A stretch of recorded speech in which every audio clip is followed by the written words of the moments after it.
महाराज की परंपरा में थी तो 36 ही क्यों, 37 हो सकती थी, 35 हो सकती थी। सनातन धर्म तो यह कहता है कि परीक्षा पानी से नहीं, परीक्षा आग से होती है। वास्तव में यह परीक्षा की घड़ी है। सनातन जीवित समाधि का मतलब होता है कि जिस धर्म को उन्होंने चलाया है वो धर्म सदैव जीवित रहे, इसलिए उन्होंने जीवित समाधि ली है। पुरुषों की भूमि तो सदैव जागृत और जीवित होती है। को कोई पूरा करना भी चाहे फिर भी सनातन धर्म पूरा हो नहीं सकता, क्योंकि सनातन धर्म अपने आप में सक्षम है। वो जब भी करवट लेता है तब एक नूतनता दिखाई पड़ती है। यहाँ शास्त्र कहते हैं धर्म एव हतो हंति धर्मो रक्षति रक्षितः। जो धर्म का हनन करता है धर्म उसका विनाश कर देता है, और जो धर्म की रक्षा करता है धर्म उसकी रक्षा करता है। बोलिए जसनाथ जी महाराज की। गुरुर् ब्रह्मा गुरुर्विष्णु गुरुर्देवो महेश्वर गुरु साक्षात् परब्रह्म तस्मै श्री गुरुवे नमः। देहं सदा परिभवग्नमविष्टदोहं तीर्थास्पदं शिव विरञ्चिनोतं शरण्यं भृत्यारतेहं प्रणतपाल भवाब्दिपोतं वंदे महापुरुष ते चरणारविंदम। सर्वप्रथम आनंद कंद सच्चिदानंद भगवान सुरगुण साकार निर्गुण निराकार परम दयालु परम कृपालु भगवान महादेव के पुनीत पावन दिव्य चरणारविंदों में कोटिश प्रणाम। तद्वशात ये अध्यात्म भूमि श्री जसनाथ जी महाराज की उन महापुरुषों को पुनः पुनः प्रणाम कर विराजित इस जो कार्यक्रम को संचालित कर रहे हैं पूज्य मोटनाथ जी महाराज और विराजमान तमाम मुद मंगलमय संत समाज और आप सभी जसनाथ जी महाराज के अनुयायी माताओं बहनों एवं भाइयों, बड़ा आनंद का पर्व है। बहुत बार देखने को मिलता है कि बड़े बड़े शहरों में बहुत सारी भीड़ हो जाती है, बड़े बड़े शहरों में बहुत व्यवस्थाएं होती हैं, लेकिन हाँ एक ग्रामीण अंचल में इस प्रकार से एक मेला लगाना ये बहुत बड़ी बात है। इससे बड़ी बात और क्या हो सकती है। जब कभी हम देखते हैं तो लोग घर बनाते हैं, कहीं कहीं देखने को मिलता है परिवार को ठीक से बनाते हैं, लेकिन यहां पर तो ऐसा लगता है कि साक्षात परमात्मा का मंदिर बन रहा है, क्योंकि सभी की स्थापना की जा सकती है लेकिन परमात्मा की स्थापना करना यह सौभाग्य की बात है।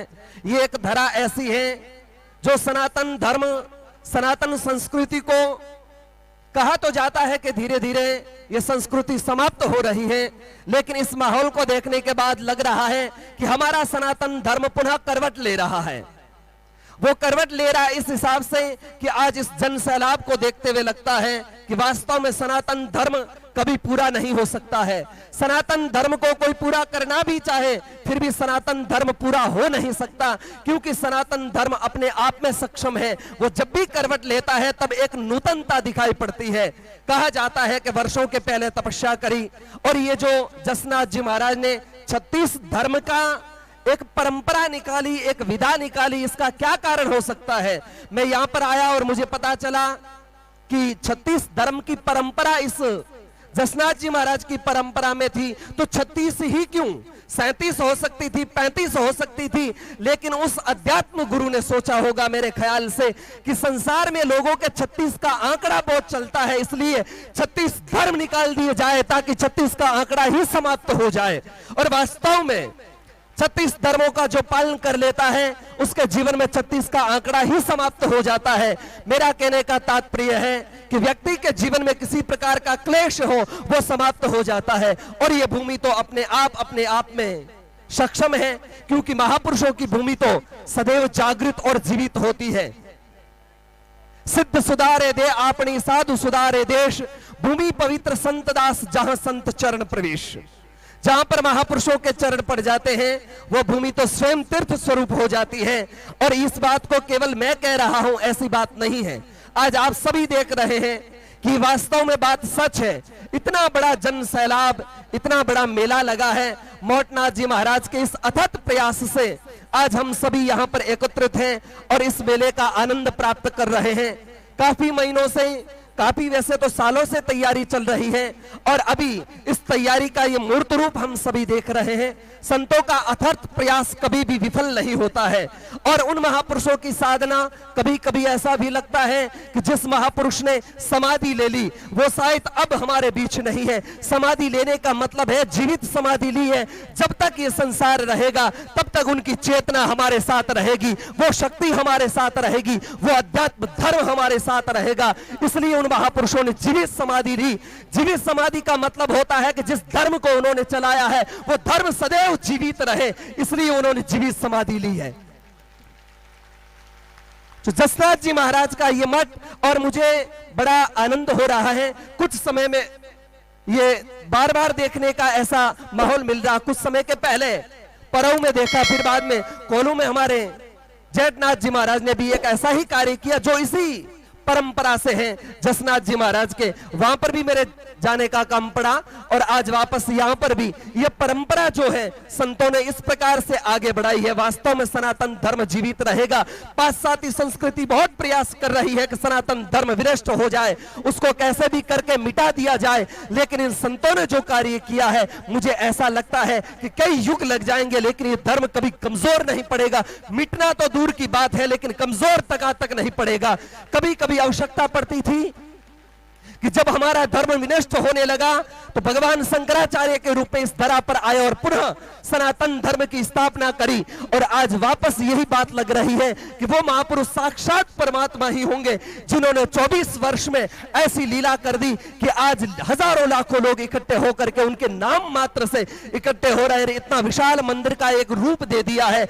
लगता है कि वो भी इस धर्म की स्थापना के लिए ही धरती पर आए थे, एक अवतार के रूप में आए थे और उन्होंने धर्म की स्थापना करी और पुनः वो चले गए। ठीक उसी प्रकार से हमें भी चाहिए उस सनातन धर्म की पालना करनी चाहिए जिस प्रकार से महापुरुषों ने उस धर्म की स्थापना करी। देखने को मिलता है जहां कहीं भी जाते हैं वहां पर सनातन धर्म को मिटाने के प्रयत्न किए जाते हैं कि सनातन धर्म जैसा कुछ नहीं है, साधु सन्यासी नहीं है। चाहे फिर वो गौ माता की बात ले ली जाए, चाहे गंगा की ले ली जाए, चाहे तो फिर बाद में गौ की बात हो, चाहे हमारे देवताओं की या कोई मंदिरों की बात हो, सभी नष्ट करने की ही बात होती है। लेकिन वास्तव में सनातन धर्म के टच में जो भी है वो सोच सकता है, इस बात को समझ सकता है। सनातन धर्म कोई मोबाइल नहीं है जिसको कोई जेब में डाल करके ले जाए, कहीं पर भी ले जाए। लेकिन वास्तव में सनातन धर्म तो वो है जिस प्रकार से कोई आदमी सेंट लगा करके बैठ जाए और फिर सोचता है केवल सुगंध मुझे ही आए, यह कभी संभव नहीं हो सकता है। बाजू में बैठा रहेगा उसको भी उसकी सुगंध जरूर आएगी। ठीक वैसे ही सनातन धर्म तो यह है जिसको मिटाने का जितना प्रयास किया जाएगा उतनी उसमें चमक ज्यादा आएगी। स्वर्ण को जितना तपाया जाए उतना वो और ज्यादा चमकने लगता है।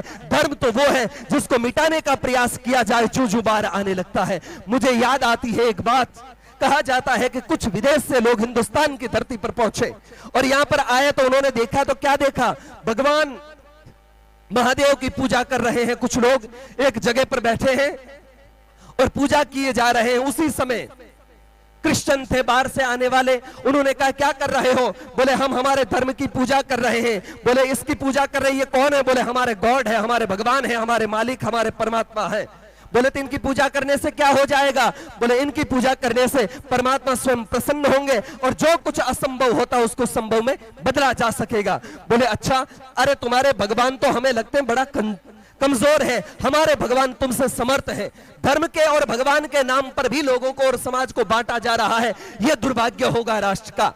तो कहा गया कि इसकी कोई परीक्षा? बोले हाँ एक परीक्षा है, तुम्हारे भगवान को भी ले आओ और हमारे भगवान को भी ले आए। अब क्रिश्चियनों के भगवान कैसे होते? एक क्रॉस का निशान होता है, लकड़ी का काष्ठ का भगवान होता उनका। कहा कि तुम्हारे इस शिवलिंग को भी उठाओ और हमारे काष्ठ के भगवान को भी उठाया जाए, दोनों को एक तालाब में डाल दिया जाए। जो भगवान तैरेगा वो भगवान तैरा देगा और जो भगवान डूबेगा वो भगवान डुबा देगा। जब ये बात कही गई तब सबने कहा कि ठीक है। अब लोग हिंदुस्तान के तो ऐसे ही होते हैं जो बुद्धि से ज्यादा कर पैदल होते हैं, दिमाग से ज्यादा कभी प्रयोग नहीं करते। उन्होंने कहा ठीक है, और अब भगवान शिवलिंग उठा करके ले गए, एक तरफ काष्ठ लकड़ी के भगवान को ले गए और ले जा करके तालाब में चूं डाला। ये तो संभवतः ऐसा होना ही था कि लकड़ी तो तैरती ही है और शिवलिंग तो पत्थर का होता तो डूबना था, वजनदार था, और जो ही शिवलिंग डूबा और लकड़ी का उसका काष्ठ का भगवान तैरा तो कहा कि तुम्हारा भगवान डूब गया, खाक तैराएगा क्या, हमारा भगवान तैर रहा है, यही तैराएगा, तुम हमारे धर्म को कबूल कर लो। हो सकता है उस काल में कि ऐसी भ्रांतियां पैदा हुई होगी, लेकिन मैं कहता हूं कि आज के जैसा यदि माहौल होता और धर्म मंच पर कोई साधु सन्यासी होता या तो कोई भी मोरनाथ जी महाराज जैसा कोई साधु होता तो वो तुरंत कह देते कि रामायण की परंपरा को देखो, जब कभी भी परीक्षा हुई उस समय परीक्षा पानी से नहीं, परीक्षा आग से की गई। सीता को अग्नि में डाला गया और उसके बाद भी सीता बच गई। लाओ तुम्हारे लकड़ी के भगवान को भी और हमारे पत्थर के भगवान को भी लाओ, अग्नि में डालो, जो बच जाएगा वो बचा देगा और जो जल जाएगा वो जला देगा। सनातन धर्म तो यह कहता है कि परीक्षा पानी से नहीं, परीक्षा आग से होती है। वास्तव में यह परीक्षा की घड़ी है सनातन धर्म की, जो हमें देखने को मिलता है कि सनातन धर्म को मिटाया जा रहा है, लेकिन आज के माहौल को देखते हुए लगता है कि सनातन धर्म को मिटाया नहीं जा रहा है, सनातन धर्म की नींव दी जा रही है। और जहां पर ये पूरा का पूरा माहौल आज नहीं साहब, ये सदियों तक, युगों तक रहेगा। जब तक सूर्य और चंद्रमा रहेंगे तब तक ये परंपरा जीवित और जागृत रहेगी। ये पूरा विश्व देख रहा है आज संस्कार चैनल के माध्यम से कि सनातन संस्कृति, सनातन धर्म क्या है, और वास्तव में इन संतों ने यह कार्य किया और विश्व को पता चलना चाहिए कि सनातन धर्म वास्तव में क्या है।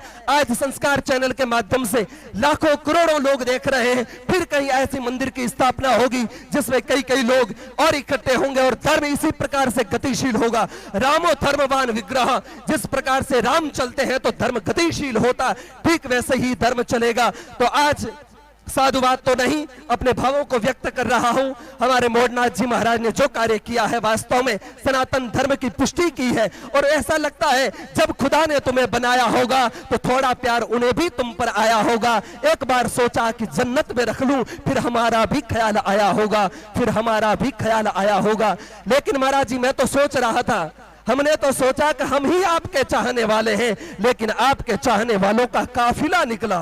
हमने सोचा कि हम ही आपके चाहने वाले हैं, लेकिन आपके चाहने वालों का काफिला निकला। तब दिल ने कहा कि शिकायत कर खुदा से, पर क्या करे, खुदा भी तुम्हारे चाहने वाला निकला, खुदा भी तुम्हारे चाहने वाला निकला। वास्तव में पूज्य महाराज श्री को मैं प्रणाम कर रहा हूं, और जो ये कार्यक्रम चल रहा है इस कार्यक्रम को और आगे बढ़ाना है, तो मैं भी बीच में आया आहुति देने के लिए इस यज्ञ में। पूज्य महाराज श्री को प्रणाम और इन्हीं शब्दों के साथ अपने बोल को विराम। ओम शांति शांति शांति।